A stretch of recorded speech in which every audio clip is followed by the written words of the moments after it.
समय का उपयोग न करने वाले लोग जो है समय की हत्या करते हैं, इसलिए आपके अधिकारों की हत्या होती है। कि जिन जातियों ने भारत में बाबा साहेब डॉक्टर अम्बेडकर को जितना जल्दी समझ लिया, उनके मूल मंत्र, उनके मूल डायरेक्शन को जितना जल्दी स्वीकार कर लिया कि शिक्षित हो जाओ, वही जातियों के बच्चे जो IAS, IPS, IRS, engineer, doctors बने। और जिन लोगों ने बाबा साहब को जल्दी स्वीकार नहीं किया या उनकी इस मैंडेट को, इस महामंत्र को जो देर से स्वीकार किया, वो देर से पढ़े लिखे न होने की वजह से आपका सर्विस रिप्रेजेंटेशन लेट हुआ है, कम हुआ है। इसके लिए आप जिम्मेदार हो, न कॉन्स्टिट्यूशन जिम्मेदार है, न बाबा साहब। तो आप नमस्कार, मी संजय भालेराव, शहापूर गजालीत आपले स्वागत आहे। और सीरियस चिंतन करने के लिए बैठे हूँ। और आखिरी में मुझे बुलाया गया, अच्छी बात है, समय के साथ मुझे बुलाया गया आखिरी में, अच्छा लगा। मुझे कंक्लूड करना है और टाइम नहीं। इसका कारण कि माननीय भीमराव साहब को सुबह 5 बजे फ्लाइट पकड़नी है, 3 बजे रात को जगेंगे, 4 बजे जगेंगे तो एयरपोर्ट पर पहुंचेंगे। कल जो बहुत बड़ा कार्यक्रम है दिल्ली में, तो हम लोग बातचीत कर रहे थे तो ये हुआ कि उनके समय का भी ख्याल हमें रखना पड़ेगा। और आप लोग भी बहुत देर से बैठे हुए हैं। अक्सर कहा जाता है कि समय का अभाव है, ऐसा नहीं है। 24 घंटे का ही समय है, 365 दिन ही होता है। समय का कभी अभाव नहीं होता है। समय का उपयोग न करने वाले लोग जो है समय की हत्या करते हैं, इसलिए आपके अधिकारों की हत्या होती है।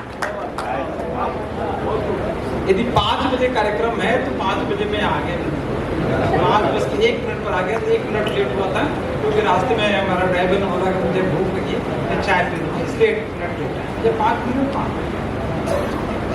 का 5:30 बज सकता है, कोई प्रॉब्लम, बट 5 के 7 बजेगा, 2-2.5 घंटे तो विचार होना चाहिए। 9:30 का 10 तो हो ही जाएगा। बेसिक बात है। बाबा साहेब ने एक बहुत बड़ी बात की, मैं हजारों बार इसको रिपीट करता हूं कि उदासीनता हमारे समाज का सबसे पीड़ित करने वाला एक भयंकर रोग है। जब समाज उदासीन होगा तो शासक हो नहीं सकता। क्योंकि जो समाज उदासीन होता है वो शिथिल होता है, असंवेदनशील होता है, जागरूक और जीवंत नहीं होता। और वही समाज जो है मरा हुआ समाज होता है, मुर्दार समाज होता है। उसी को जब अनुवादी भाषा में दलित कहा जाता है। ये दलित, उसी को दलित कहा जाता है। वो शासक कहां से बनेगा? इसीलिए नहीं आना हो, घर पे रहो, कोई बात नहीं। कोई मजबूरियां आ गई, कोई बात नहीं। लेकिन यदि कहीं भी कोई कार्यक्रम के लिए 10 बजे बुलाया जाता तो 10 बजे आ जाना चाहिए। नहीं आना कोई बात नहीं, वो क्षम्य है, वो क्षमा के लिए। लेकिन आना है और टाइम से नहीं आना है, ये हमारी अजीवंतता का प्रतीक और पहचान है। इसीलिए हम लोग जो शासक नहीं बन पाते। अब अंतिम मुख्य बात, समय नहीं लूंगा, लेकिन मजबूरी है कि बहुत अच्छी बातें सब लोगों ने की, उसमें 2-3 बात। ये शेड्यूल कास्ट और शेड्यूल ट्राइब्स में सब कैटेगराइजेशन, वर्गीकरण का जो सिद्धांत लाया गया सुप्रीम कोर्ट के जजमेंट में, उसकी कुछ पिक्युलियर बातें मैं बताना चाहता हूँ। जानकारी बहुत जरूरी है। जानकारी ये कि सबसे पहले एक जजमेंट आया था ईवी चन्नैया के केस में, और ये आंध्र प्रदेश का मैटर था, सुप्रीम कोर्ट में गया। सुप्रीम कोर्ट में ये 2006 में कॉन्स्टिट्यूशनल बेंच बनाई गई और वो 5 जजेस की बनाई गई। 5 जजेस की जो बेंच बनाई गई, उसने निर्णय दिया था कि शेड्यूल कास्ट के, शेड्यूल ट्राइब्स के मैटर्स में कैटेगराइजेशन का पावर, सब कैटेगराइजेशन का पावर किसी भी स्टेट गवर्नमेंट को नहीं है। ये आंध्र प्रदेश गवर्नमेंट ने एक एक्ट पास करके और वहां ऐसा किया था। उसके बाद 1 साल के बाद ही पंजाब सरकार ने वहां भी सब कैटेगराइजेशन करने का एक नोटिफिकेशन निकाला, जो चैलेंज हुआ तो उन्होंने एक्ट में कन्वर्ट कर दिया और एक्ट बनाई एक छोटा सा, लेकिन नोटिफिकेशन चैलेंज हो गया। उन्होंने क्या किया कि वहाँ 2 कैटेगरी बनाई, ए और बी। ए में वहाँ पंजाब में चमार और चूड़ा के झगड़ा चलता है, भंगी कम्युनिटी और चमार कम्युनिटी, ठीक है। झगड़ा आपस में ऐसा नहीं है, मारपीट नहीं, पर मुद्दा मैंने पोस्टिंग को लेके, रिप्रेजेंटेशन को लेके, ठीक है। पंजाब हाई गवर्नमेंट ने क्या किया कि ए और बी 2 कैटेगरी बनाई। बी कैटेगरी में चमार, रविदासिया, धनगर नहीं, रायगर, तो 3 जातियों को रखा है। इसमें 2 ही जाति हैं, रविदासिया और चमार मेनली। और बी कैटेगरी जो एक कैटेगरी जो बनाई उसमें 36 जातियां लिया।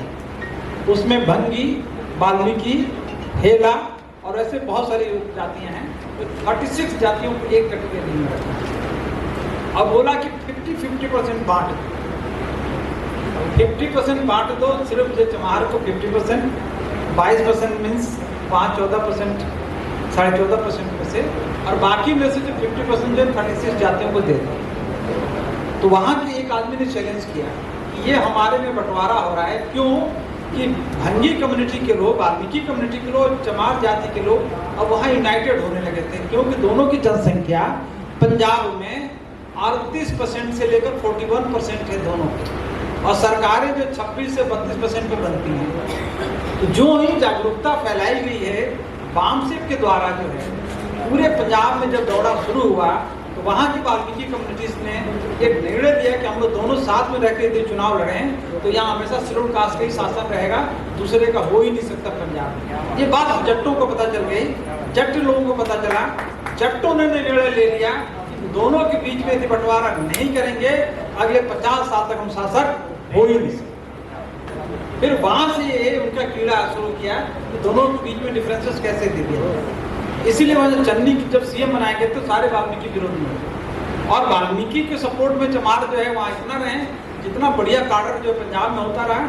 हरियाणा में मैंने कम से कम 50 कार्डर लिए वाल्मीकि कम्युनिटीज का, और SC/ST के बीच में जो मनमुटाव आ रहा था उसका मैंने रिमूवल किया। कि बताओ, आप लोग कहते हो कि चमारों ने भंगियों का सारा हक खा लिया है, ये झूठ का शिकार आप इसलिए हो गए हो कि इसका परिणाम, इसका कारण ये है कि जिन जातियों ने भारत में बाबा साहेब डॉक्टर अम्बेडकर को जितना जल्दी समझ लिया, उनके मूल मंत्र, उनके मूल डायरेक्शन को जितना जल्दी स्वीकार कर लिया कि शिक्षित हो जाओ, वही जातियों के बच्चे जो IAS, IPS, IRS, engineer, doctors बने। और जिन लोगों ने बाबा साहब को जल्दी स्वीकार नहीं किया या उनकी इस मैंडेट को, इस महामंत्र को जो देर से स्वीकार किया, वो देर से पढ़े लिखे न होने की वजह से आपका सर्विस में रिप्रेजेंटेशन लेट हुआ है, कम हुआ है। इसके लिए आप जिम्मेदार हो, न कॉन्स्टिट्यूशन जिम्मेदार है, न बाबा साहब। तो आप अपनी गलती को जो है चमारों पर क्यों थोप रहे हो? ये आपकी मूर्खता है कि बाबा साहेब के चित्र आपके घरों में 50 सालों में नहीं लगा, और गांधी जी के चित्र जो आपके घरों में लगा था, जिसने बॉम्बे म्युनिसिपल कॉर्पोरेशन में कहा था कि झाड़ू देने वाली महिलाएं भी बोली थी कि हम लोगों को बहुत कष्ट होता है, जब हम प्रेग्नेंट होते हैं तो हमको झाड़ू लगाने में कष्ट होता है, हमको मैटरनिटी लीव मिलना चाहिए, झाड़ू न लगाने का होना चाहिए। ये सब मांग लेके गए भंगी कम्युनिटी, वाल्मीकि कम्युनिटी के भाई लोग गए, उन्होंने कहा कि हमको जो झाड़ू वाला नहीं, थोड़ा हमारे अपग्रेडेशन होना चाहिए, हमारा भी प्रमोशन होना चाहिए। तो गांधी जी ने ही मणि भवन में सुझाव दिया था कि भाई इनका हल ढूंढो।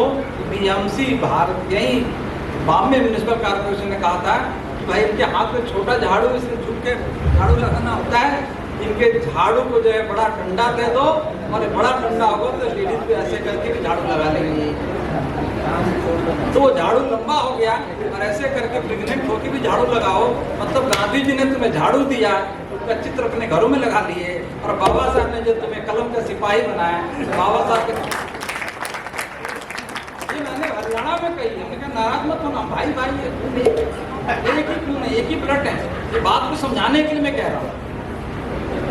ज्यों ही बाबा साहब को जिन जातियों ने जितना तेजी से अपनाया, जितना जल्दी बाबा साहब की फिलॉसफी को समझ गया, उनकी राइटिंग स्पीचेस को समझ गया, उनके डायरेक्शन को समझ गया, उतना जल्दी वो आगे बढ़ गए। यहाँ यदि महार कम्युनिटी आगे बढ़ी इसलिए कि बाबा साहब को जल्दी एक्सेप्ट कर लिया। यहाँ यदि मोची समाज जो है, मातंग ढेर जो है, यदि स्लो है, कंपटीशन नहीं है, बाबा साहब के सिद्धांत को कम एक्सेप्ट किया, अपने बिजनेस प्रोफेशन में ज़्यादा रहे। तो बिजनेस प्रोफेशन में हो सकता है ज़्यादा पैसा कमाया। जैसे आज भी मोची कम्युनिटीज के लोग अपने को इंडस्ट्रिस्ट मानते हैं, चर्म उद्योग के उद्योगकार मानते हैं, उद्योगपति मानते हैं, तो वो आप उस लाइन में चले गए, सर्विसेज में नहीं रहेंगे। सर्विसेज में आपका रिप्रेजेंटेशन कम होगा। इसमें जो महारों का क्या दोष है? ये तो स्वयं का आपका जो सोशल जो है डिफेक्ट है या साइकोलॉजिकल डिफेक्ट है उसका कर रहा है, इसमें दूसरे को क्यों दोष देगा? ये बात मैंने हरियाणा में कही, पंजाब में कही, तो एक कलेक्टिव कॉन्शियसनेस बनना शुरू हुआ। अब वहाँ ये जजमेंट जो आया, इसी बात को लेकर आया कि दोनों के बीच में बाइफर्केशन होना चाहिए, कैटेगराइजेशन होना चाहिए। हरियाणा में भी बात आई, दिल्ली में ही हो गया।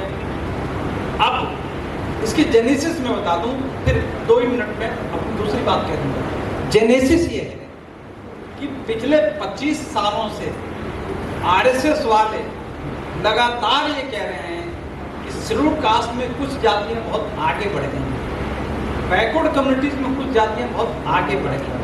ऐसा क्यों सोचा? इसलिए सोचा कि शेड्यूल्ड कास्ट में जो जातियां आगे बढ़ गई हैं वही उनको चैलेंज कर रही हैं, वही मनोवाद को ध्वस्त कर रही हैं, वही मनोवाद के खिलाफ जो आंदोलन कर रही हैं, वही सर्विसेज में जो है डंके के चोट पर उनका विरोध कर रही हैं, वही जातियां जो है भारत में शासक बनाने का आंदोलन छेड़ रखी हैं, जैसे नॉर्थ इंडिया में चमार कर रखे हैं और यहाँ जो महार कह रखे हैं, ऐसे जो साउथ में जो लोग कर रखे हैं, वैसे ही जो है ओबीसी में यादव मौर्य कुशवाहा जो चैलेंज करने लगे हैं ओबीसी के लोगों ने, इन्होंने सोचा कि शेड्यूल्ड कास्ट को नॉर्थ इंडिया में, सेंट्रल इंडिया में चमारों से लड़ा दो। एक तरफ चमार हो जाएंगे, बाकी तरफ जो शेड्यूल्ड कास्ट के वो जातियां हो जाएंगी। इसमें जो है भंगी रहेंगे, हेला रहेंगे, भेड़िया रहेंगे, चिड़पाल रहेंगे, मच्छीमार रहेंगे, धरिकार रहेंगे, डोम रहेंगे, ये बसफोड़ रहेंगे, माझी रहेंगे, चिंगड़े रहेंगे, मेंगड़े, ये सब जातियां वहाँ की ये एक साथ हो जाएंगी और चमार एक तरफ हो जाएगा। जो चमार जो है उनको चैलेंज करता है, सत्ता बनाए, 4 बार वहाँ मुख्यमंत्री रही हैं बहन जी, इस तरह के जो चैलेंजेस आ रहे थे तो उनको बाइफरकेट करो, उनको हैसियत पर करो। और इधर जो है बैकवर्ड कम्युनिटीज में यादव जो है पूरे मुस्तैदी के साथ आगे बढ़ गए, तो ओबीसी को यादवों से लड़ा दो। डिवाइड एंड रूल की पॉलिसी जो वर्ण व्यवस्था का सिद्धांत है, अंग्रेजों का सिद्धांत नहीं है, नॉनसेंस बात है, अंग्रेजों का सिद्धांत नहीं है, ये भारत में ब्राह्मणवादियों ने, ब्राह्मणों का सिद्धांत है डिवाइड एंड रूल। क्योंकि बाबा साहब ने इसको पकड़ा था कि श्रम का विभाजन नहीं है, ये समाज का विभाजन है, ये श्रमिकों का विभाजन है, not A division of labours, it's A division of labourers. ये बाबा साहब का कहना है। ये वर्ण व्यवस्था जो है ये श्रम का विभाजन नहीं है, जाति का जाति नहीं है, बल्कि ये जो श्रमिकों का, समाज का विभाजन है, ये डिवीजन है, ये बाबा साहब ने कहा। अब तीसरी बात जो इम्पोर्टेंट है कि जब ये आरएसएस वाले ने सोचा कि चैलेंजेस आएंगे और यही लोग जो लीड करके शेड्यूल्ड कास्ट को लीड कर रहे हैं, चाहे हम हार लीड कर रहे हों या नॉर्थ इंडिया, सेंट्रल इंडिया में चमार लीड कर रहे हैं, तो ये दूसरी जातियों के साथ कंधे से कंधे मिला के उनका मार्गदर्शन करके, उनके साथ जो है उनको मोटिवेट करके, इंस्पायर करके, जब ये एक क्लास में कन्वर्ट कर रहे हैं, जातीय संचेतना को समाप्त कर रहे हैं और क्लास की संचेतना, वर्गीय संचेतना विकसित कर रहे हैं, कलेक्टिव कॉन्शियसनेस विकसित कर रहे हैं, तो ये जाति जो कम्युनल माइनॉरिटी में थी, जातियां जो कम्युनल माइनॉरिटी में थी, उसको ये कम्युनल नहीं पॉलिटिकल मेजॉरिटी में कन्वर्ट कर रहे हैं। क्योंकि कांसी राम जी ने 1585 का जो नारा दिया था, एक सोशोलॉजी है, न्यूमेरिकल बाइफर्केशन नहीं है, 85% एक तरफ, 15% एक तरफ, ये सोशोलॉजी है। और ये कम्युनल जो माइनॉरिटी में हम थे उसको पॉलिटिकल मेजॉरिटी में कन्वर्ट करने का सबसे बड़ा पॉलिटिकल सिद्धांत भारत में 20वीं शताब्दी का सिद्धांत है, जो 21वीं शताब्दी में लागू होने जा रहा है। जो जातियां माइनॉरिटी में थी, अब सारी जातियां एक में होके एक मेजॉरिटी बना रही हैं और शासन इनके हाथ में आएगा। उन्होंने सोचा कि इसको कैसे तोड़ा जाए। तो डायरेक्ट वो काम नहीं कर सकते थे। इसलिए मैं बता दूं आपको, खड़े होकर सैल्यूट करना पड़ेगा, भले जाति जो भी उनका, जस्टिस बेला एम त्रिवेदी ने बहुत कैटेगरिकली जो है वो ब्राह्मण जाति की हैं। बाबा साहब के साथ भी जो है कई ब्राह्मण जो है उस वृक्ष को जलाए थे और कई जो ब्राह्मण को साथ दे रहे थे बाबा साहब। जात विशेष की बात छोड़ दी, लेकिन बेला एम त्रिवेदी ने बहुत कैटेगरिकल स्टेटमेंट जजमेंट दिया हुआ है। ये SC/ST में सब कैटेगराइजेशन का जो ये पहल है, ये भारत के संविधान के बिल्कुल खिलाफ कैटेगरिकल स्टेटमेंट उनका है और मैं इसको डिसोन करता हूँ, मैं इसको डिसएग्री करता हूँ। ये कि जज जो है क्लियर कट बोल रही है कि सब कैटेगराइजेशन हमारे पावर में नहीं, that is not within our jurisdiction, that is not within our ambit to decide this fact कि हमारे बस का है ही नहीं, संविधान में ऐसा हमको पावर ही नहीं है। और 226 को जो डिफाइन कर दिया कि ये पावर ही नहीं हमको, ये कैसे इस पर डिसीजन हो रहा है और कैसे इस पर जो सुप्रीम कोर्ट कर रहा है, मैं इसको एग्री नहीं करती हूँ। जस्टिस बेला त्रिवेदी ने कैटेगरिकल स्टेटमेंट दिया और जजमेंट का पार्ट, और उधर वो चैलेंज कर रही है और इधर वी आर गवई साहब due respect he we due respect reason is, मैं बताऊंगा आपको। जस्टिस DY चंद्रचूड़ का जजमेंट कुल 46 पेज का है, टोटल 135 पेज का उनका जजमेंट है। उसमें से कम 100 के आसपास 96 पेज जो है भूमिका लिखे हैं कि किस हाई कोर्ट ने क्या बोला, गवर्नमेंट ने क्या किया, उनका क्या है, प्ली किया हुआ, फिर जो है एक बेंच बना, 3 जजेज ने बोला कि कॉन्स्टिट्यूशन बेंच को दिया जाए, 5 लोगों के जजेस का जो है बेंच बनाया। उन्होंने कहा कि 5 जज हम दे ही नहीं सकते कि ईवी चिन्हैया के केस में 5 जजेस थे, 5 डिसाइड नहीं कर सकते, इसलिए 7 जज को भेज दिया जाए, ये 9 जजेस बेंच को भेज दिया जाए। तो ये 3 से 5 जजेस को भेजा गया, इसमें टाइम लग गया। ये इसका सिनेरियो है। अब 5 जो जजमेंट जजेस का है वो चिन्हैया के केस को कैसे सर पास करेंगे, इसलिए 7 को बना दिया। अब वो सिर्फ 42-46 पेज जो है ये जजमेंट पर लिखते हैं कौन, DY चंद्रचूड़ साहब, ठीक। और वो कहते हैं कि कैटेगराइजेशन जो है ये स्टेट जो है फ्री है कैटेगराइजेशन करें। और मजे की बात, जस्टिस BR गवई का 176 पेज का जजमेंट है, पूरा भूमिका खत्म कर दी, भूमिका इतनी किया नहीं तो और 200 पेज का हो जाता। 176 पेज जो है संविधान की मूल भावना का एक्सप्लेनेशन देते समय बाबा साहब को 3 बार कोट करते हुए उन्होंने कहा कि कैटेगराइजेशन होना चाहिए और ये सही है, स्टेट जो है इसको कैटेगराइजेशन करेगा। और मजे की बात देख लीजिए कि 3 जजेस, जस्टिस पंकज मित्तल, जस्टिस सतीश शर्मा और जस्टिस आलोकनाथ, जस्टिस नाथ, ये तीनों लोगों का कोई जजमेंट नहीं है। उन्होंने कहा कि जस्टिस गवई ने जो जजमेंट दी है हम उसको एग्री करते हैं। अब जब माइन्यूट बात को समझिए, शेड्यूल कास्ट का जज जो है जो स्टैंड लेता है उसको जनरल क्लास के जजेस जो जस्टिफाई कर रहे हैं, स्टैंड बाई कर रहे हैं कि हम उससे एग्री करते, बढ़िया लिखा है, वो ठीक ठाक है।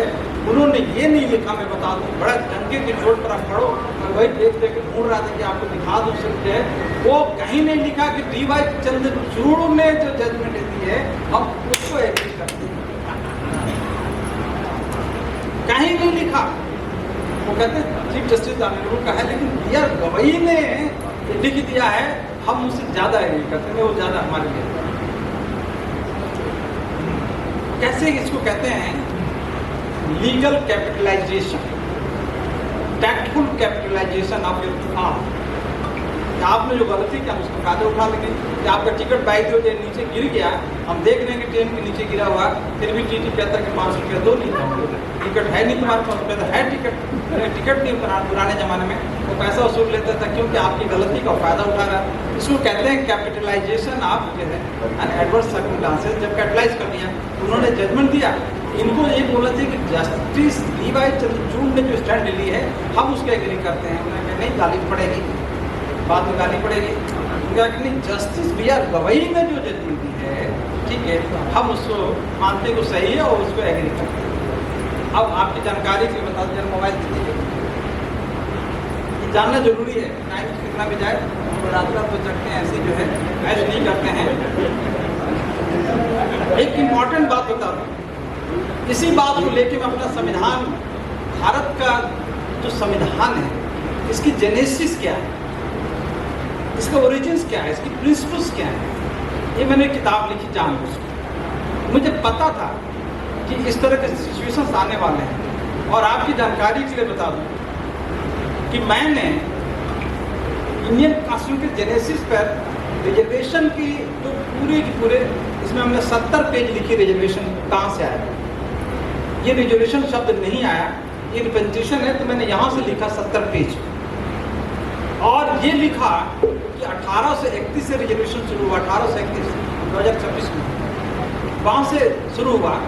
और इसके बाद जो है साहू जी महाराज का रिजर्वेशन आता है, उसके बाद जो है बाबा साहब राउंड टेबल कॉन्फ्रेंस में आपको सारी चीज़ें लिख के, और मैंने बोला कि इसमें रिजर्वेशन जिसको कहते हैं उसके 52 सिद्धांत हैं जो भारत की किसी किताब में नहीं मिलेगा। मेरी किताब में मिलेगा, मैं चैलेंज करता हूँ कोई तो मुझे दिखा देगा। रिजर्वेशन के 52 प्रिंसिपल्स जो है पिछले 100 सालों में अंग्रेजों ने कब क्या कहा, लेजिस्लेटिव असेंबलीज में कब क्या कहा गया, उसके बाद जो है ट्रावनकोर के महाराजा के जब डिबेट हुआ कि क्यों रिजर्वेशन दिया जाना चाहिए बैकवर्ड कम्युनिटीज को, उसके बाद साहू जी महाराज ने किस किस कारणों से रिजर्वेशन दिया। ये जो फिलॉसफी आती है राउंड टेबल कॉन्फ्रेंस में, बाबा साहब जो आर्गुमेंट्स करते हैं, उनके आर्गुमेंट्स में क्या क्या आता है, उसको मैंने समराइज करके 52 सिद्धांत लिखा। 52 सिद्धांत से रिजर्वेशन मिला हुआ है, और रिजर्वेशन नहीं है, ये रिप्रेजेंटेशन है। और रिप्रेजेंटेशन की शर्त यह है कि बाबा साहब ने भारत के संविधान में इस प्रोविजन को डालने से पहले अंग्रेजों के सामने राउंड टेबल कॉन्फ्रेंस में अंतिम जो लड़ाई लड़ी थी, वहाँ सैमुअल होरे से लड़ाई करी थी।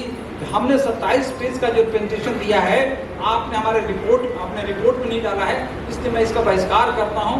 We will not participate in process of making constitution of India unless our presence is ensured. ये बाबा साहब के स्टेटमेंट है।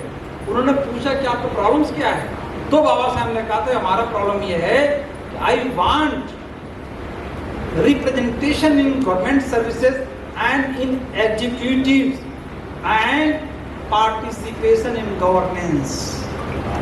ये मजाक नहीं है, बहुत बड़ी फिलॉसफी, भारत की आज़ादी की शर्त है, लोगों को नहीं पता है। भारत के संविधान में रिजर्वेशन से जो प्रोविजन है वो इसका बेस है। बाबा साहब कहते हैं कि मैं I want representation not only in services but also in executives. जरा ध्यान रखिए। और तीसरी बात है कि we want participation of our people in governance. ये 3 चीजें कही है। हम सिर्फ एक जस्टिस गवई साहब से मैं बताऊंगा आपको 1 मिनट में कि हमने कहा कि आप लोगों ने इस जजमेंट में लिखा है रिप्रेजेंटेशन, लिस्ट रिप्रेजेंटेशन, इसलिए इनको दूसरे कैटेगरी को देना चाहिए। आपने लिस्ट, आपने ये क्यों नहीं इंश्योर किया कि एजुकेटिव जो बॉडीज हैं उसमें इस कैटेगरी के लोगों का रिप्रेजेंटेशन कितना है? ये आपने क्यों छोड़ दिया है, मुझे बताओ। और दूसरी बात, how can you ensure the participation of SC in governance system? मंत्रालय देने से कोई गवर्नेंस नहीं होता है। आप देखते ही बहुत सारे हमारे मंत्री जो बैठे हुए हैं, वहाँ हेड क्लर्क से ज़्यादा की औकात भी नहीं है, एक सिलेक्शन नहीं करा सकते।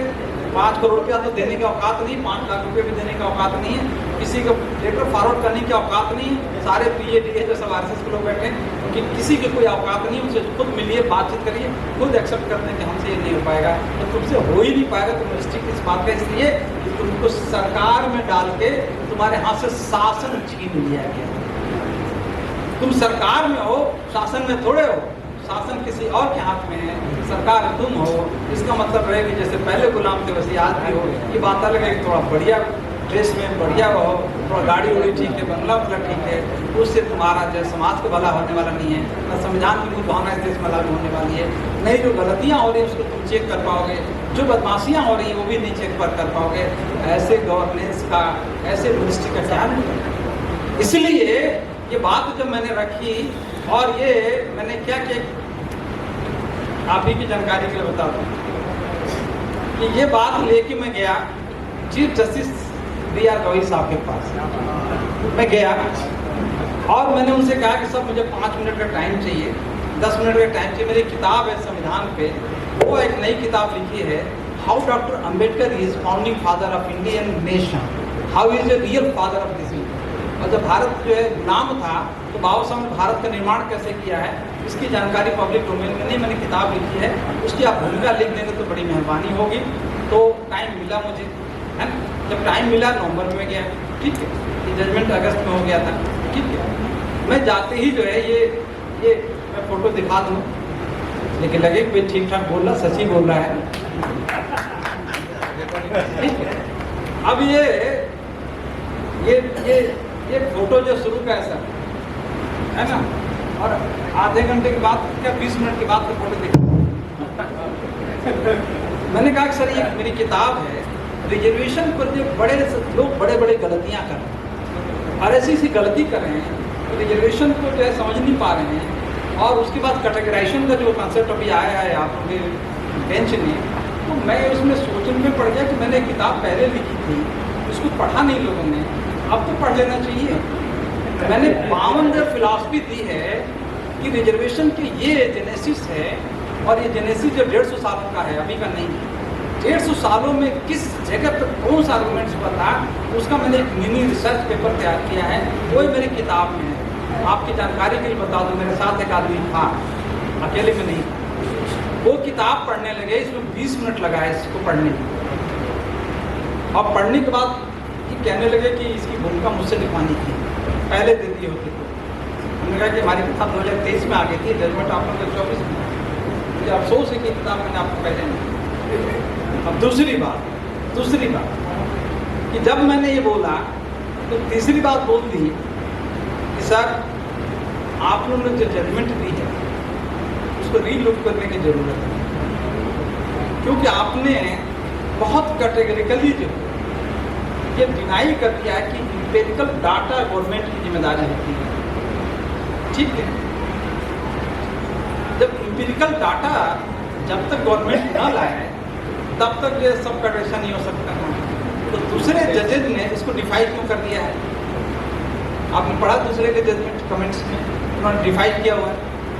जस्टिस अंकित मित्तल का जो है आप देख लीजिए ऑब्जर्वेशन, उन्होंने समरी किया, उसको आपको डिफाइन कर दिया है। आपके जजमेंट को उन्होंने डिफाइन किया हुआ, दे हैव डिफाइंड इट, उसको रिजेक्ट किया हुआ। नहीं आप पढ़ लीजिए। फिर उसके बाद जो है आप फिर जानकारी के लिए, बस ये मेरा पर्पज अपने को वेरीफाइड करना है और अपने को नहीं देना है।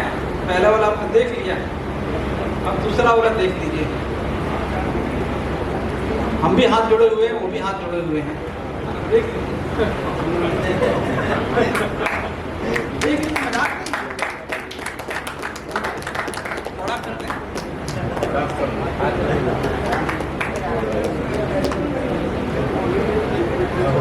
हाथ जोड़े कि भाई ये किताब का लिखूंगा और फिर आपको बता दूं।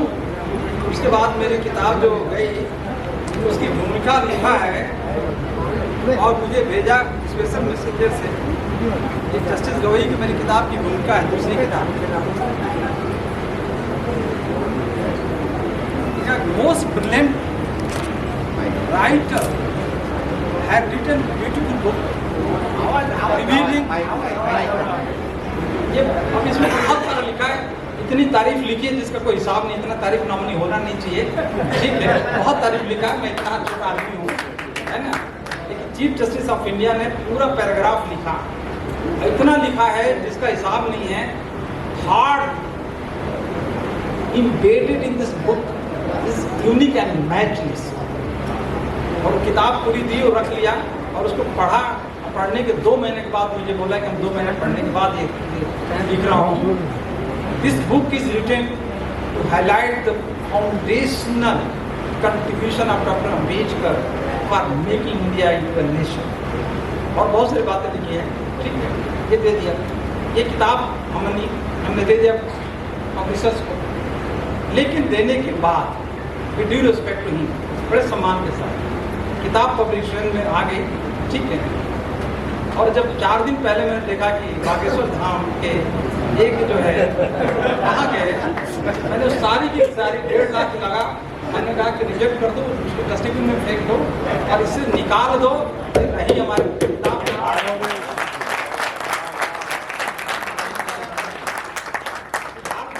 वाले हैं समय प्रकाशन और हमने कहा कि किताब जितना भी छप गया वहीं डस्टबिन में डाल देना और नहीं तो पेज रिमूव करके फिर भी कॉपी कर देना, नया प्रिंट करो। ये पार्ट मेरी किताब का ये जो मैसेज जो पार्ट नहीं है, मैं मुझे अपनी तारीफ नहीं की और मैंने उसको रिमूव करवा दिया।